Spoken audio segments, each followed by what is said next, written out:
you recognise the remaining difference of opinion that there is in the country? I've got a text here, somebody who says that they felt last night at 11 o'clock as though someone had passed away. They're incredibly depressed. The country is still as divided as it was on the 23rd of June 2016, isn't it? No, absolutely not.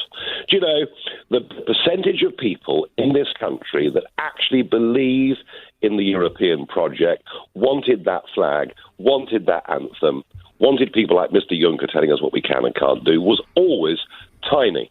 The reason they managed to get 48% was because theirs was the status quo position, and a lot of people, whilst not believers in the European project, were frightened of change, worried about their businesses, their mortgages, or whatever it may be. The truth of it is that a very large number of people who voted Remain can now see that actually it's more than possible for us to sign up trade deals with the rest of the world, more than possible with a bit of will to come to, in most areas, a reasonable agreement with the EU itself. And I also think that the other big change is fair-minded people, have just seen the sheer arrogance with which the European Commission have behaved over the last 4 years. So look, there is now a very large, settled majority who accept what's happened, who are, in my case, optimistic, but accept what's happened. And I think, frankly, I saw Lord Adonis the other night, and he is convinced that we'll rejoin the single market, we'll rejoin the customs union. One day, he hopes, we'll even join the euro. Well, do you know, I was called many, many things over the years: crank, gadfly, fruitcake, swivel-eyed loon, and they're just the polite ones that I can say on LBC. But he now looks like the crank. He now looks like the outsider. So yes, there'll be some people who believe in the United States of Europe that'll be disappointed, but they're a small minority.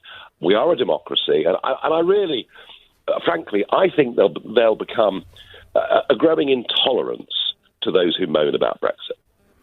Do you not think, though, that as the generations change, that there may well be a shift in attitude? Maybe not in the next 5 or 10 years, but in the next 20 or 30 years, that there will be a concerted effort by people to rejoin. And it is going to be, this argument is therefore going to still dominate our politics. It isn't over as of now, is it? The Brexit wars are over. The bitterness, the division, the agony of 4.5 years of much of our establishment doing their best to overturn the democratic will of the people, that is over. Ongoing debates about how we're governed and what shape the world's in, of course, they've gone on, from the very beginning of our democratic systems, and they will continue. But look, just look at what's happening in Brussels. You've got the Poles and the Hungarians vetoing the budget.